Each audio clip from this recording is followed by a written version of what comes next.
Welcome back to another episode of the King's Pulse podcast. My name is Brenden Nunes. Got Hunter Patterson, writes for The Athletic here as usual. What's going on, my guy? You good? All is well, bro. How are you? I'm doing well, man. Can't complain. Tempted to ask you about some of this Drake future Metro stuff at the beginning, but we're gonna Yeah, save that for overtime at gotta the save it at, for at OT. the end. That's where it fits. Right now, Sacramento Kings got some postseason basketball. Play in, not playoffs, but postseason. At least that's how I go about sort of dancing around that wording, I guess. They end up in the 9-10 spot with a 46-36 record, two less wins than they accumulated last season. Amid a handful of injuries and a fairly similar roster, like feels pretty close to the same team as last year. And also at 46-36, 10th seed, Golden State Warriors, where the Kings went 2-2 against the Warriors in the regular season, but the went 10-7 in their division compared to Warriors going 7-9, so ended up winning that tiebreaker. Mhm. I guess just, now the Kings playing a 9-10 playing game. Winner of that plays the loser of 7-8 between New Orleans and LA, and whoever wins the first 7-8 game makes it. And whoever wins that latter game, winner of 9-10 and loser of 7-8, ends up making the postseason and playing the Oklahoma City Thunder. So I guess just to start, you see the Kings get the Warriors single elimination play-in game, 9-10 spot. Just what are kind of your first thoughts in seeing that matchup? I go back almost a year ago to April 30th, I think it was, when Steph had 50 at Golden One, to be honest. And it has a lot to do with experience. The Warriors have been here several times before. In Steve Kerr's tenure with the Warriors, I believe he's 23-3 in playoff series, not even just God. games.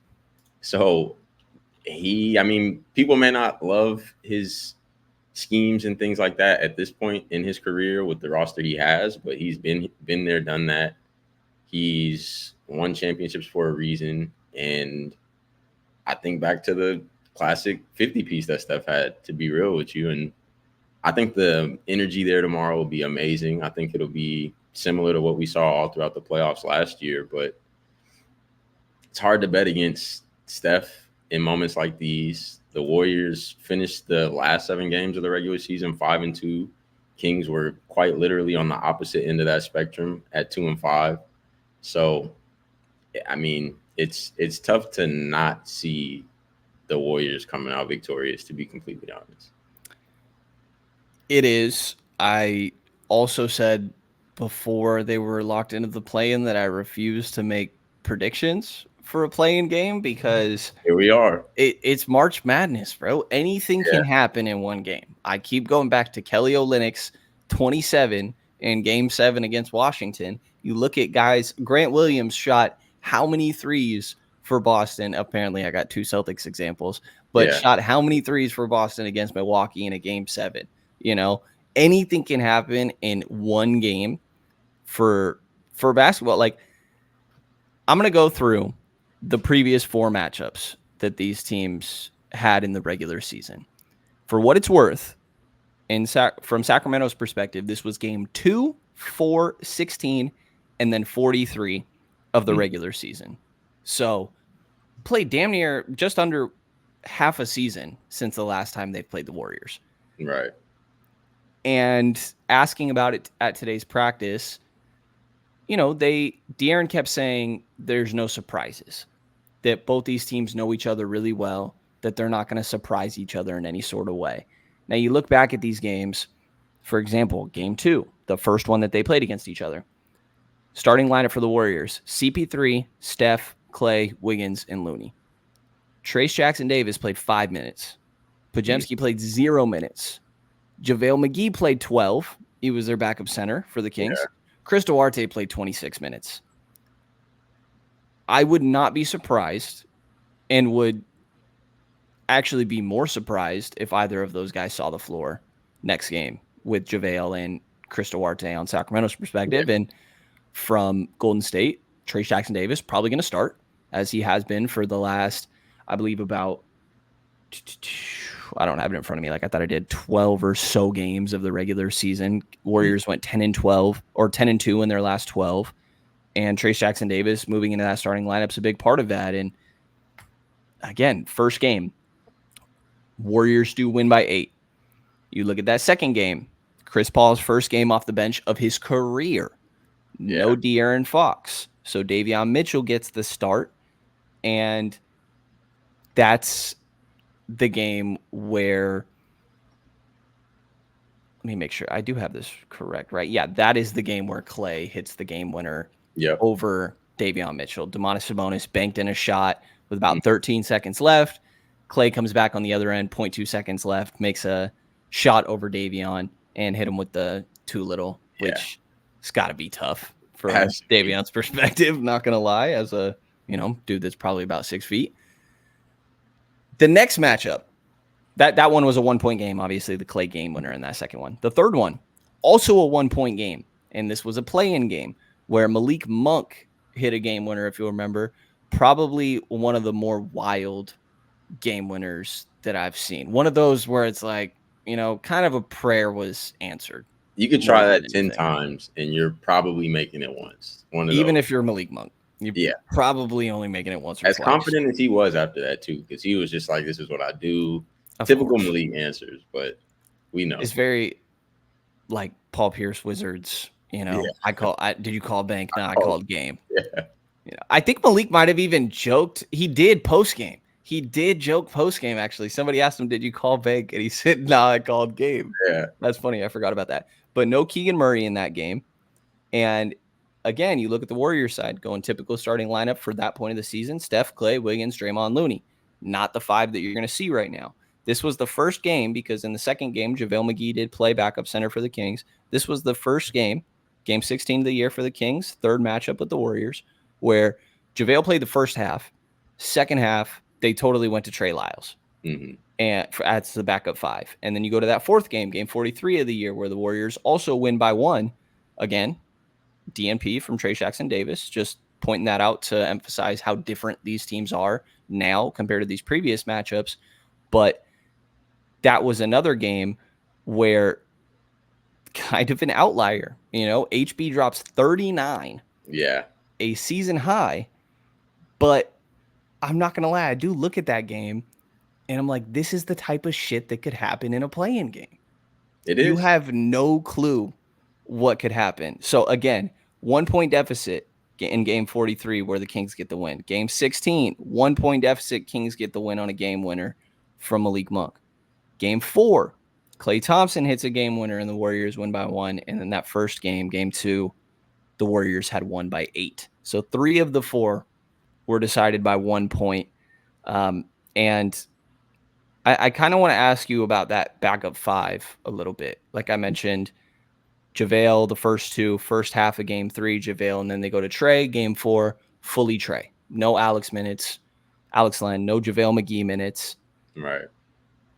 I kind of got the impression at practice today, made me think that like this might be as simple as who hits their triples.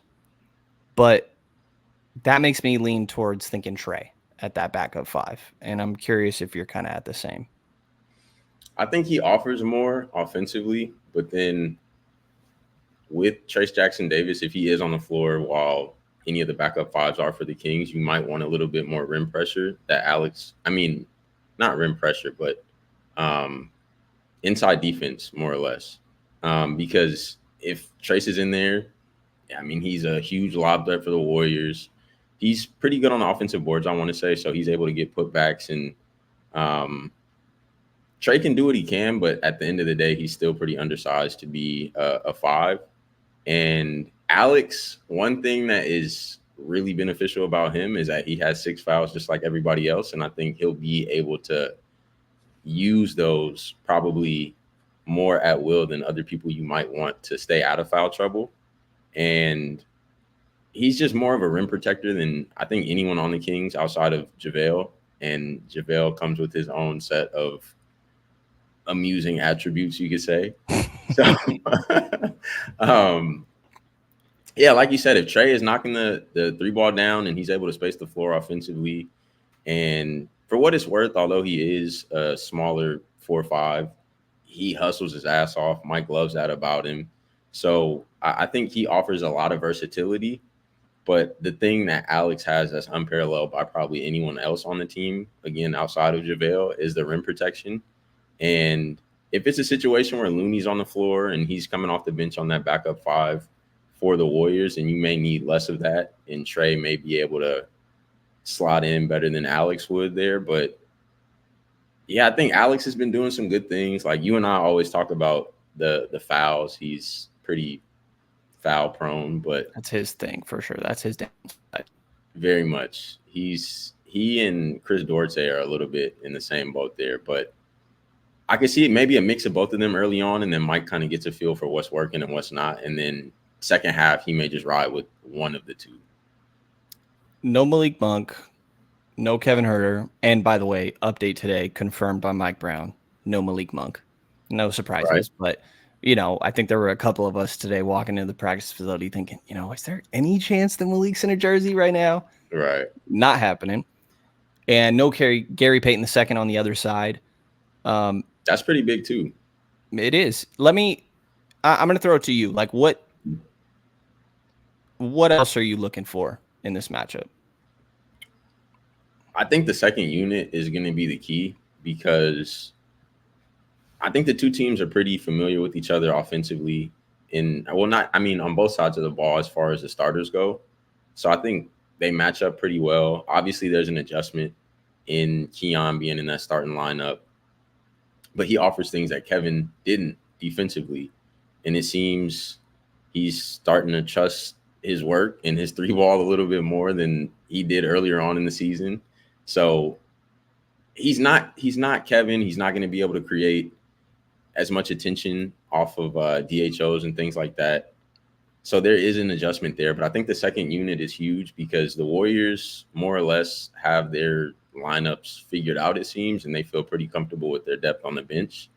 And the Kings are trying to piece it together the best they can. And ultimately, too, bro, I think it really comes down to Domas and how he plays offensively because the Warriors all last series around this time last year were not respecting him when he had mid-range jumpers, when he had opportunities to be aggressive, and he kind of played into their hands. So he's been a bit more aggressive. I know the Suns game before it all went bad down the stretch, he was getting after it during the early minutes and first couple quarters. So if you get an aggressive version of Domas, I think that can be a game changer coupled with how the second unit kind of comes out. Yeah, I think the Warriors definitely have the advantage in that second unit when you look at Chris Paul, Podziemski, Yeah. Kuminga, who is an interesting factor in this. He's one of those guys of, are you going to get a really damn good Kuminga game, or are you going to get one of those where he tries to do too much? Yeah. And there's been stuff of maybe him not being super happy with his role getting moved around again at the end of this year. And I think that's what could make guys prone to doing a little too much. But on the Domas point, do you want him taking those mid ranges? The Portland game, last game of the season, he took probably more than he had all year long. Yeah. And I saw some people kind of being like, oh, is this in preparation for the Warriors? Now, they didn't know they were going to play the Warriors going into the night for what it's worth, or maybe it's just preparation for playoffs. Mike Brown got asked very specifically if that was the case today, and he said not on his side at very least. Maybe that Domas was thinking that, and if he was, that Mike was unaware of that. But I'm kind of like, you didn't do it all year long. Yeah. I thought it would be a thing more consistently throughout the entire season. And I feel okay about his mid-range jumpers, but I feel a whole lot better about him taking 4 of them in this game against the Warriors if he was doing it throughout the regular season. Yeah. I would too. And I think it's a thing where if he gets an open look, I would love for him not to be in his head and just to play basketball. So if you're going to shoot it with confidence. And if you miss the first one, it's all right, bro. Like double back. And if you get another opportunity, shoot that next one with confidence. But what I don't want is just a bunch of shots getting thrown up just because you're open, more or less. Like be strategic with it. And I think if he's confident, let it fly a couple times, see how it goes. And if you're knocking him down, great. You get to keep Draymond and whoever else is on you honest in how they defend the rest of the team, including you. And if you don't, I mean, it's all right. It's still early in the game. So if he has open looks early in the game, I'd like him to step into him with confidence and just kind of see how it goes. I'm really unsure. I'm really unsure about I don't those blame you, bro. middies, man. Yeah. Uh, I really probably don't have much more else than that, really. Like I'm worried about it. I get that if he pulls it, that's what they're willing to give up, and I'm expecting them to defend him pretty similarly. I think I would. a big part of their game plan last postseason was also taking away Kevin and Keegan, and kind of that 2-man game with Domas, and I don't think they're going to approach Keon the same way. And you mentioned Davion, who I'm starting to trust his work too. Let me tell Got to. you, since the start of 2024, 48 games, Davion shot 48.5% from the field and 40.9% from three on 2.3 a game. Come on, man. I'm telling you. No, not I'm telling you. You've been telling me. That's my bad. You've been telling me. But first of all, if you're the Warriors, are you guarding him from three? No, I mean, honestly, the game plan for him and Keon is going to be the same to me. Like you're going to have to show me. I'm going under on screens. Yep. I want to see if in the biggest moment of the season when everyone knows a single game elimination, are you going to be comfortable enough to knock that shot down? So I would probably go under to start and then adjust if they knock down a couple and get the confidence rolling. I think the same. I asked Mike specifically about Keon today even at the end of this regular season, teams have been going under way more than they probably should if you just want to look at percentages, but Keon has to prove it. And it wouldn't surprise me if it took a whole postseason of him proving it before teams gave him that respect. But Mike's answer of, do you think they're going to kind of let him shoot, was, if I think I know them as well as I do, I think they're going to respect him as a shooter. But it wouldn't surprise him if they gave him, 1, 2, 3 at the beginning of the game to see how he deals with the moment. And, initially my thought on this matchup was really kind of how I felt going into a postseason series of, if De'Aaron Fox is the best player on the floor, the Kings can do this. Mm-hmm. And I think that he's good enough that he could be. Now, Curry is a high bar. Yeah. Right? But I'm kind of thinking about it more from Golden State's perspective. I think that I would just try to have it be anybody but Fox. Whether that's Domas shooting those mid-ranges, or that's Keegan, maybe not wide open triples, obviously, for him or Harrison, but being willing to help off a little bit. Or I think De'Aaron could get doubled from the jump, and good. Yeah. If I agree with you that I think Davion and Keon are going to get defended like that. But I guess my follow-up on that is, how does that make you feel from Sacramento's perspective? How much faith do you have in those guys to knock down those looks? If they're taking 15 combined triples, how many do we feel good about going down? I think at this point, based on the amount that they've made, I want to say Keon was 47, almost 48% over the games that they played in April. He was 44% from three all throughout March. And I think it's been obviously you will want Kevin to be healthy and you will want him to be around and providing what he does for this team. But for Keon to step in and be a starter for almost 2 months now and just get a feel for playing in games that matter. Obviously none of this magnitude, but down the stretch throughout the season, each game was very important. And I think they felt the weight of it. So for him to get those reps and get that experience, I think he's probably going to be pretty confident. And just from watching him all throughout the season, he really strikes me as one of those people who does not get rattled by big moments. It's almost like he's playing with house money because he wasn't supposed to be in the situation anyway. And he's probably expected to not play well. So shit, why would I even worry about not playing well if that's the expectation for me? So I feel really good about Keon. I think Davion actively seeking out his shot is huge for him. because he's gotten in that rhythm throughout the last couple seasons as well. I mean, last couple months of the season as well. So I feel pretty good about them. The only thing though is like, to the flip side of letting everyone but De'Aaron beat you, I think there could be like a reversal of that almost, to where it's just like, we'll let De'Aaron get everything he wants, but like, who else can really hurt us? That could be interesting. I could see that. Yeah, I I don't. I would hope that would be Keegan's time to shine and whatnot, but like, there's not a Malik coming off the bench that you have to be super concerned about anymore. Yeah, and these last like 3-4-ish games of the regular season, we've seen Mike pretty much cut it down to an 8-man rotation. Mm-hmm. And if you really get towards those last couple games, that's like Alex Len playing 5 minutes. You know, he got asked today, are you still going to kind of roll with 8-man rotation?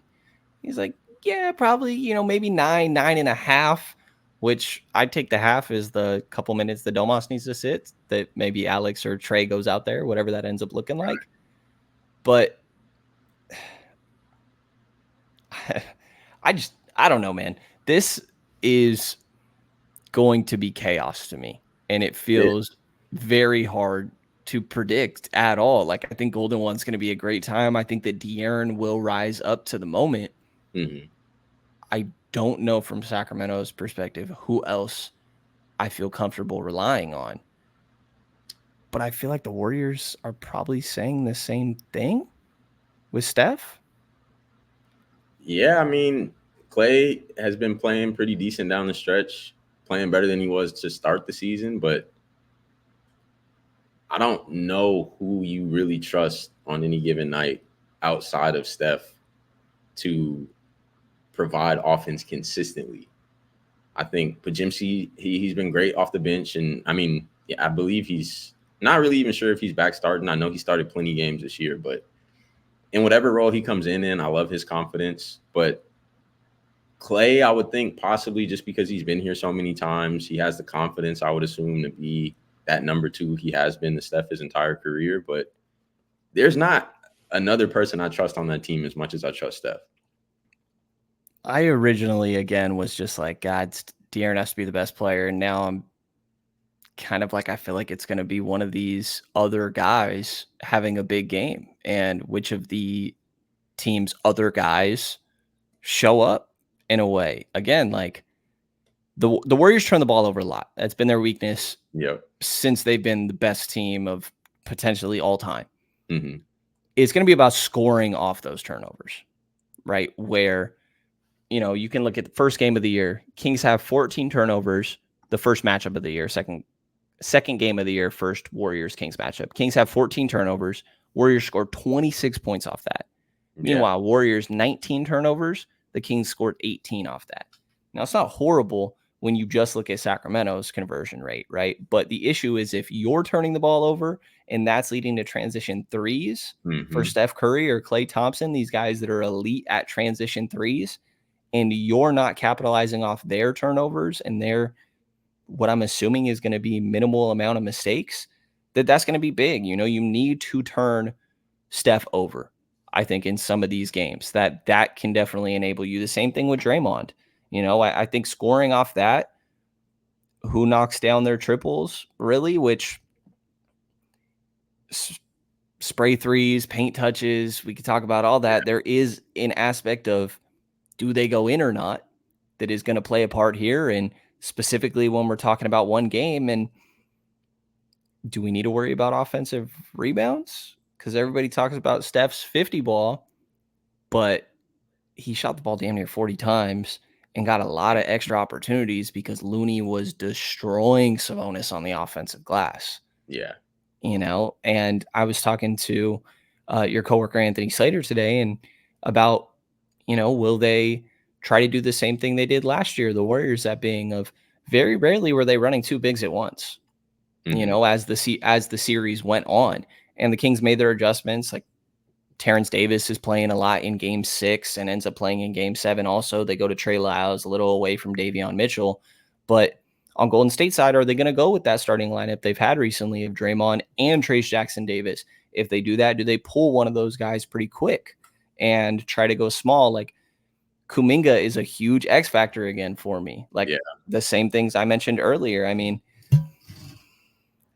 I am picking the Warriors if I have to pick, but I really, really feel like anything could happen. And I know that's shit analysis, but I feel it though. I can't help it. It's one basketball game, dude.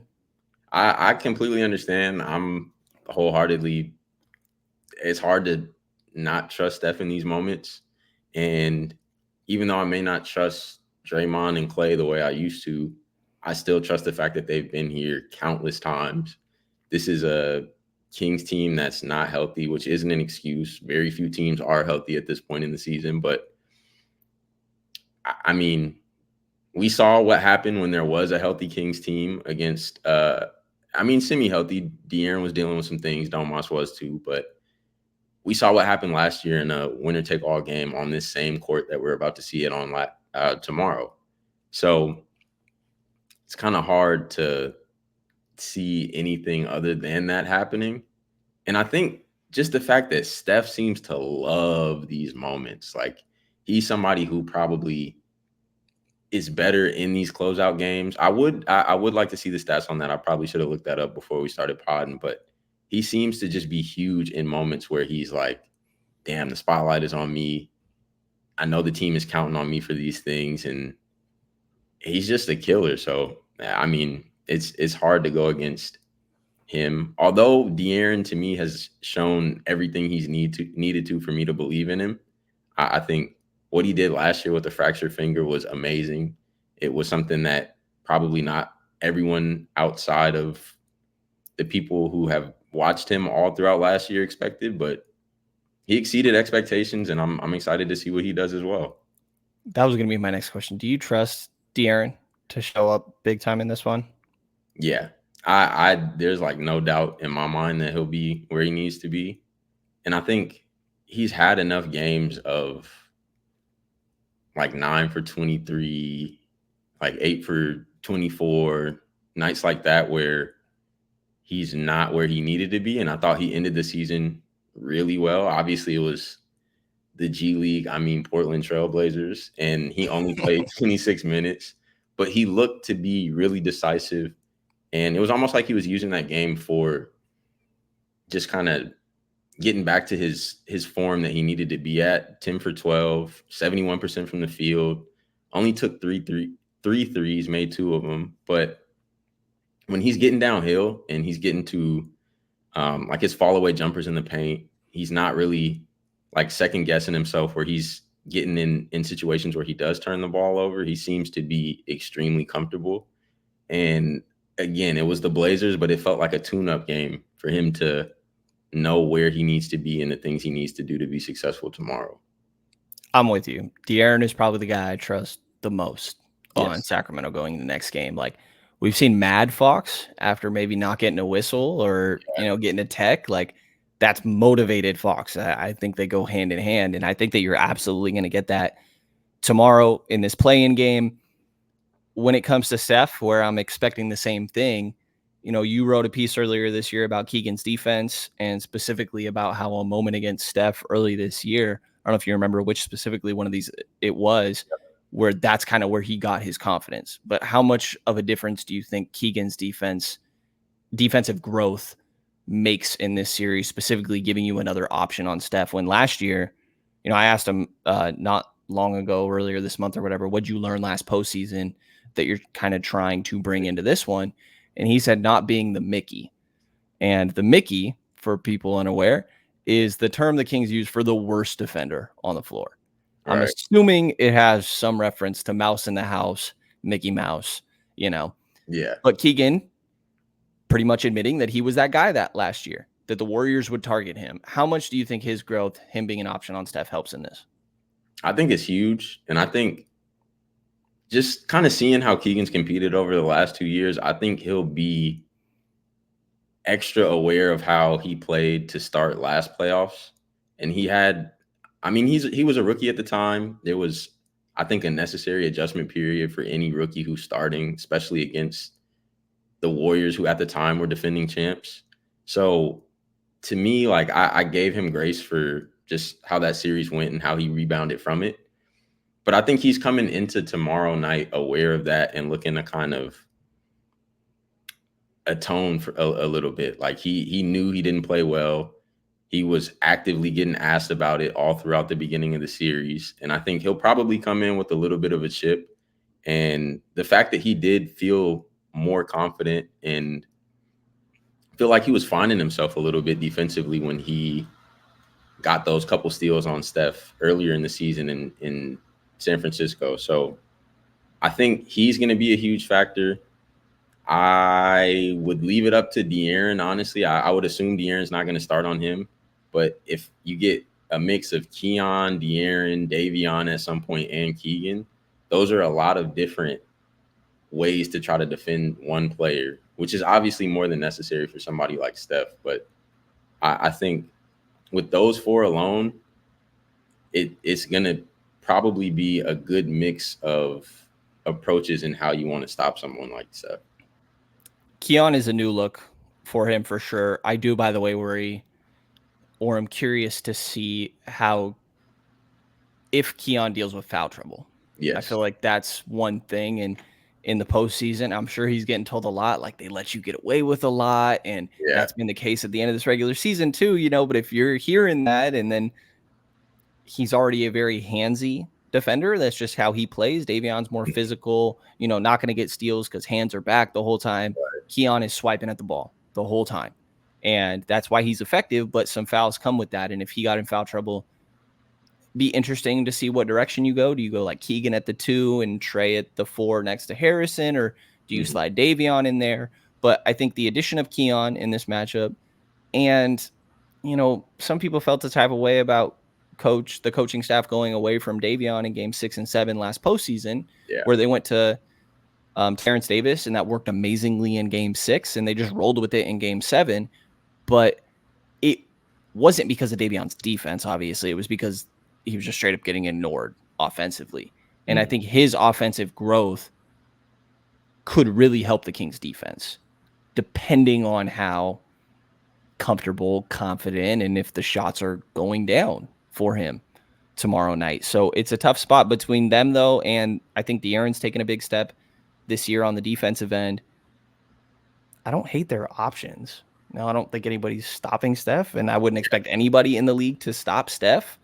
But I think they can make things tough. It's just when you get into a pick and roll, like Domas specifically better be pretty locked in. You're a little too deep, and this is partially why I don't see Alex Len working in this series, is you go pick and roll, and Alex Len's in a drop. He's quicker than you think for a 7-footer, but he doesn't have like that backpedaling movement or anything like that, or the hip speed to necessarily be able to do that. And I think kind of puts them in a tough spot. How do you feel about Harrison Barnes? Okay, let me go HB and Keegan here, actually, because I feel like they fall in the same, and correct me if I'm wrong. But it's funny to me that I look at it and I thought of Davion's threes and Keon's threes and Trey's threes before I thought of HB and Keegan's. And maybe that's because I'm hesitant to trust those guys. I mean, it's weird because I'm hesitant to trust the others, but they feel like more of actual X factors. And I just don't know what to expect of HB and Keegan. Yeah. And I'm curious if you're the same. I think Keegan, he's at least been getting shots up. I want to say he's definitely gotten double-digit shots up every game since Malik has gone down. And I think he realizes there's more on his shoulders to carry the team a little bit offensively without Malik. So I like the fact that he's at least being aggressive, sometimes even looking guys off who may be open to get his own shot. I personally love that from Keegan. Are you down for that in the play-in? 100%. Sign me up. I mean, because if not him, who really? Yeah. And possibly it could be the other guy we're talking about in HB, but he was someone I was going to bring up too. I think he's a huge X factor. He had 39 that game earlier in the season against the Warriors, and he seemed like he couldn't miss. I don't want to say it was personal for him. I don't know, but he seemed to really be more locked in than I probably have seen him all season. They were really So, posting him up in that game, and he was cooking. bro, he looked like Carolina HB. Yes. So I was like extremely blown away by that game, but I think he has less looks for himself drawn up than Keegan does most nights. So I think HB is the biggest X factor probably for the Kings outside of Domas offensively and his midi. Because if HB is rolling, that makes it so much more difficult on the Warriors, bro. Like you can possibly draw plays up for him. I wouldn't recommend it in a playing game, but HB has a really quick release and he loves the slow euro and he just has a few different ways to score that have become pretty effective for him at this point in his career. So if he's someone you're kicking it out to after you get a paint touch, and like Mike Brown loves to say, if you spray it out to him and he's knocking those down, that could be a game changer. So I trust Keegan. Saying all that to say, like I trust Keegan more than I do HB, partially because I think the coaching staff is really drilled into Keegan's head. Like, bro, you have to bring something else if you're not making your shots. And Keegan has been really good on the offensive boards these last few games. He's been able to create extra possessions for the team, which is huge, and I don't really see HB doing too much of. But if I could like summarize it shortly, I would say Keegan is overall more valuable because of the things that he brings outside of shooting and scoring. But I would still consider HB to be the X factor because he's someone who can, like, if he's rolling, he's gonna shoot. I think HB for the most part is gonna shoot when it's kicked out to him. But if he's knocking him down, that's a game changer. I hope you're right. Both these teams they protect the paint more than they protect the three. Something Mhm. De'Aaron kind of pointed out today, which makes me think live by the three, die by the three kind of in this game, and obviously goes beyond that. But HB's a big part of that. Keegan's a big part of that. And Mike was saying, if we take 33s, then we take 33s. If we take 50, we take 50. But pretty much saying like we have to take what they give us, Mhm. specifically in a postseason game, just like this play-in is. Yeah, man, this is chaotic. Do you have anything else on this matchup that you're really watching for before I ask you a little bit about Lakers Pelicans? Um, I think we covered it for the most part. You brought up a really good point that kind of made me backtrack on Alex Lynn. Thinking about him in drop coverage almost makes my stomach hurt a little bit. I think Curry would cook him, Oh bro. my god, yeah, it would get ugly. So Yeah. that part I don't love. I was thinking about the interior presence, but um, yeah, I just think the bench is going to be huge. I think the starters more or less will hold their own against the Warriors starters, but the bench will be huge. Do you think so? Starting five, obviously Fox, Keon, HB, Keegan, Domas, Davion, Trey. Anybody else? If Damn, you that's can't shoot, do you throw Sasha in there for 5 minutes in the third quarter? uh possibly. I think Sasha, I don't worry about him offensively. I think he's really just like instinctive. He knows when to cut, he knows how to move offensively, but he may very well get picked on defensively if he's He out there. would for sure. Yeah, you're right. Yeah. So I don't know. It gets murky after that. I wholeheartedly at this point, based on personnel and who's available, trust Davion and Trey. But after that, man, don't I mean Chris Duarte seems like a great locker room guy. Don't want to see him out there tomorrow, to be honest. So yeah, maybe throw Alex in, see how he does, try to keep him out of pick and rolls, but we'll see. Yeah, it's a tough spot. And again, anything can happen in this one game. I think main things for me are scoring off of Golden State's turnovers. I think you need to be efficient off that.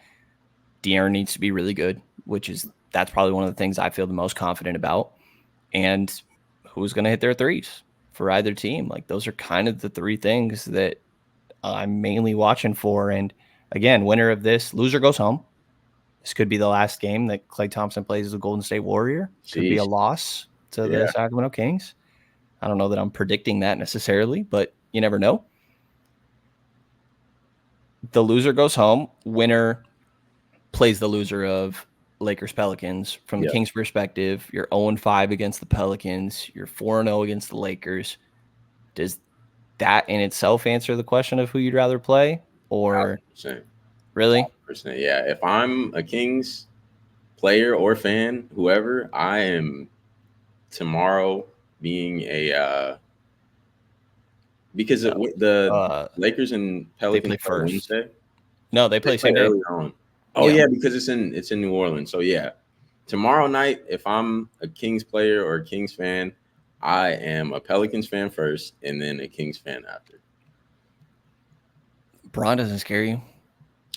Bro, yes, like no question. He Right, I scares guess me more fair than enough. Steph, to be honest. But Well, more than like less than the Pelicans though?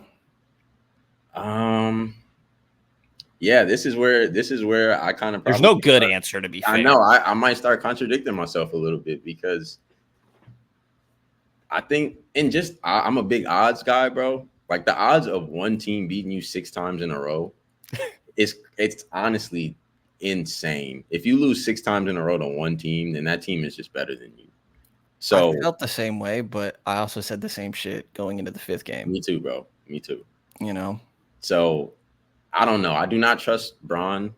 I mean, I do trust Braun, and I wouldn't want to play against him in a single elimination game, especially after he's lost one and he feels even more pressure than he did in the first. But maybe matchup wise, Mike having history with LeBron and the Kings maybe being able to say, okay, who else is going to beat us other than him? But yeah, I don't know. That's a great point. I'm torn at this point. Yeah, again, I don't think there's a good answer, but I'll just say and this is probably there was a point in my life I had to learn to not bet against LeBron James. This is one. This No, I like it was probably you fucking Heat fan. It's probably when Braun had that like look in his eyes when he yeah, killed Boston. I think it was game 5 or game 6 or whatever. When I knew the Celtics, that team was cooked. And I was just like, I'm not betting against this guy, yeah. So maybe I just can't let go of that. But I would personally rather play the Pelicans. But for what it's worth, I asked Twitter earlier, and it's probably like 1 out of every 20 are saying the Pelicans. Everybody's saying Lakers, fakers, whatever the hell, So you're not alone. It's tough though because just based on that conversation, I want to like switch my pick and say Pelicans. I'm like I said, I'm big on odds, probability. One team beating you 6 times, I don't know. Right. But Bron, we've seen what he's done, and I would not want to see him either. So And I don't buy or I don't put stock into the Domas being whatever and against AD. If anything, that probably really hype AD up, to yeah. be honest, because it would get talked about. Last thing before we get to OT, real quick. Mhm. If the Kings lose tomorrow, how do you view their season as a whole? Or let me say this real quick. I said earlier in the year, I thought a competitive first round was a successful season, which makes me ask myself if a play-in exit is a failure of a season, but failure seems too harsh to me. The only reason I won't say it's a failure is because of the terrible injury luck they've had. If this was a fully healthy team with Kevin in the starting lineup, Malik coming off the bench, this new version of Keon, who maybe isn't as confident as he is because he wasn't starting as much, but you have him in the rotation off the bench as well. Then, if they were in this situation, I would say, yeah, this is a bit of a letdown year. This is something that shouldn't have happened coming off last season. But all things considered, losing Kevin, losing Malik, and I don't want to use these as excuses, so I'm definitely not trying to do that.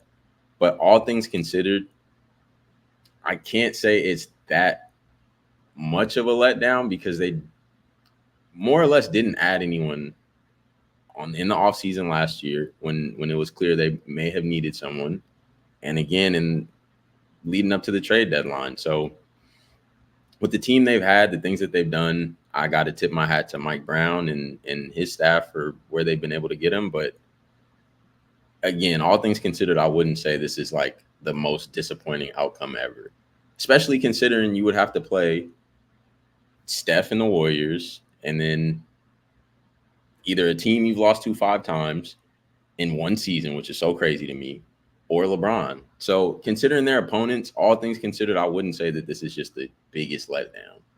I'm the same. And I think that the fan base is getting a little doom and gloomy, which I understand. Disappointment compared to each person's expectations. I guess it's all relative, but I think that they're still in a good spot long term. Now, Jordy Fernandez just got a job as the head coach of the Brooklyn Nets, which Yes. we will, I'm sure, dive into in more detail and what that could mean. Potential defensive coordinator replacements, which, by the way, Mike Brown is very well liked around the league. So I'd feel pretty good about who may come in and replace Jordy. And also, I'll just add real quick, like I think that the best coaching staffs in the league get assistants taken off their staff all the time and getting other jobs. That's one of the better signs, actually. I think that it speaks really highly of this current coaching staff and is a good thing more than a bad. But between Jordy and potentially what the hell is going to happen with Malik Monk's offseason, I get the concern. I still think they're in a good spot long term. I think that we've always known this team needs to make another swing, and that's got to be in a trade before I'm really going to judge them on if they're able to take that next step. So that's kind of where I'm at with this season. Again, shout out Jordy. I forgot. Last thing I asked you before we moved to OT. Mm-hmm. It would be the Thunder if the Kings got out. Right. I wouldn't hate their chances. I was thinking the Am I same crazy? thing, bro. No, I don't think you are. Just based on the fact that one, they beat the completely healthy Thunder. I believe. I know Shea was playing for sure. I think just no Gordon, but who knows? I mean, that Okay, might yeah. always be the Facts, case. But facts. Got love Gordon, but I don't know how much of a difference he's making. But De'Aaron was out in that first matchup. They beat them. They being the Kings, beating the Thunder. And they nearly beat them again towards the end of the season. I would not like the Kings' chances against the Nuggets. So, I mean, I could see that series if they end up making it. And depending on if Malik may be able to come back, who knows? I could see that being a 5-6 game series, more likely 6, depending on health. I think they'd have a chance. And I also simultaneously somehow feel like I'm disrespecting the Thunder while doing that. But the inexperience is real, man. And sometimes I feel insane for this, mainly like when SGA is really cooking. Yeah. But my hot take all year is that I don't know that De'Aaron's that far from him, man. If you put De'Aaron in a 5-out offense, he might be averaging 32. Like Shea is not pulling threes like De'Aaron has kind of had to do this year. Mm-hmm. Like that was a good evolution of his game, but he gets a 5-out offense. He gets to drive as much as Shea. I'm just saying, I think De'Aaron could outplay Shea in a series. That doesn't necessarily mean scoring more points because there's different roles on these teams. I think they'd have a chance. I am running short on time here. So overtime. Let's get it. Drake responded. Wait, did we get to? I don't think we got to Cole's response either. An apology. Yeah. So give me a whole overview here. How you feeling about the apology? Drake responds. Kendrick's initial shit. How we feeling here? I was first and foremost really surprised by Kendrick and what he did. I wasn't expecting it. We haven't heard from him in a minute since Mr. Morale and the Big Steppers, which felt like a while ago. So I wasn't expecting to hear him on Futures. I thought the diss was cool, but honestly, I think people were more excited to hear Kendrick and excited for just rap beef. The beat was also sick. It was. It wasn't like the beat was amazing. So gotta give Metro credit for that. But like, I didn't think it was just this crazy, oh my God, look at what Kendrick did type verse, even though it was great. I do think Cole's was a bit underwhelming because clearly his heart was not in it. He said that it was a jab. Like he for real took it down, bro. I just don't want it on my playlist still. Like, it hurts my feelings a little bit, bro, because Cole has spent years at this point now talking about he's one of the best. Anybody who wants it could get it. He got somebody who wanted it and he apologized and said, oh man, like this wasn't me. And so that was a little bit disappointing as a huge Cole fan, honestly. And then Drake, I thought the way he went about releasing it was a little odd, going through like leaks and DJ Academics, but ultimately there was like not really one bar wasted. I thought he was kind of getting at everybody. Rick Ross, Ja Morant got a stray, bro. I was like, what? I'm like getting nasty out here. Kendrick, he called him like midget. You were Bro, I size seven borderline shoes. got. I'm not gonna lie. I borderline got size 7 shoes. So that was a wild That's all shot, right, bro. man. I was like, the That's all right. hell, Nobody man. would have ever known that if you didn't I'm not just over here claiming I'm big stepping though. It's all good. yeah, bro. But it I mean, I thought Drake was like, and the whole like Top Dog taking 50% of Kendrick's revenue and whatnot. I thought that was all pretty well put together. How long ago did he get off that TDE deal? Do you know? Been a I minute, mean, right? he's been like PG Lang for I want to say like a couple years, so Okay, that was like kind of old news, but like gotcha. not bad though at the same time for Drake's Yeah, research. it's cool though. I'll say on the Cole thing, I kind of it felt on brand for Cole It to did, me, and I kind of liked that. I get why. I think I asked you, and you said you didn't like it for the sport of it, right? yeah, And I agree with that. I yeah, wish that we got the back and forth because this shit is fun, bro. I also appreciate Cole for being willing to do that because I think a lot of guys, even if they wanted to, wouldn't have the like comfort with themselves to actually go do it. So I liked it because I thought it was on brand for Cole. Now, if Kendrick comes out and says more shit and you still say quiet, I'm gonna need you to pipe up a little bit. Is facts, all I'm saying. Because facts. Kendrick's was light, so I get it. Also, I wasn't a huge To Pimp a Butterfly guy. There's great songs in there. Don't get me wrong, and he's preaching. I'm just saying, like, it's not necessarily on that many playlists for me. But calling it boring was kind of crazy, Yeah, considering like if somebody doesn't like Cole, that's what they're gonna say about him. You know what I mean? yeah. I personally, I love To Pimp a Butterfly, and I'm like, I thought there were better ways to kind of get at Kendrick a little bit, Right. but even having said that, bro, as a huge Cole fan, I was like, I'm standing with my guy. Like, Oh yeah. if it's boring, fuck it, it's boring to me too. Like, knowing deep down, like I would never really say that. That's a great album, but I'm with you. yeah, I was ready to like kind of be on Cole's side of the back and forth. Yeah. I got a enticing Instagram ad for a Cole graphic tee the other day, and I'm not gonna lie, I definitely bought that shit. I do not care about him Okay, keep apologizing, rocking. man. I feel you. Me too. I was like, I do Me not too. care. This shirt is fire, and I love me some Cole. So, and I'm with the Drake stuff. I think the leak thing is interesting. I'd imagine there were like rumors he's gonna drop an album Friday. That would make sense to me. And you put this on there, Mhm. but at the same time, almost like weirdly, because I'd imagine he did it, right? That he's the one that leaked it I or think his so. people or whatever. Yeah, And if that's the case, like kind of props to you because that's almost willing to not make money off of it. You know what I mean? At least yeah. initially. So I'm having a good time. I'm enjoying it. My little brother, who clowns on Drake all the time, senior in high school on my Mhm. dad's side, texted me and was like, "This is the most I've liked a Drake song in a minute. He's kind of spitting." Yeah. Oh my god, just saying Drake is as corny as dude can be. There's no denying that dude is he cooks. He does Yeah. numbers. He's like a one on one, and I also respect the fact that he's like one on how many ever at this The point. He's still just 20v1. like, yeah, That's he's like, all right, what's up? Like, I'm gonna go at you, and you. So I do respect that a lot. what do you think of the what did he say? I don't care what Cole say. That dot shit was weak as fuck. Yeah. Was it weird that he dropped Cole to you? Nah, I feel like that was just more of like a. I don't think that was like a diss or anything. He I was didn't just like, either. it's like I'm not with that. Like Cole Right. can do that if he wants, but I'm not. I'm not doing that. I took it the same. I took Yeah. it the same. So are the Kings Warriors Kings? Which one is Future? Which one is Drake? Wait, no, hold on. Which one's Kendrick? Which one's Drake? Oh man, yeah. At this point, bro, I'm gonna say just based on ability, I'm gonna say the Warriors are Kendrick. I'll say because I think when it's all said and done, I imagine Kendrick is probably gonna win whatever is going on right now, and I feel the same about the Warriors. I think the Kings and Drake have a good chance. They can make it look good, make it sound good, but at the end of the day, I don't necessarily think that they're gonna outdo Kendrick and the Warriors in a beef or a playing game.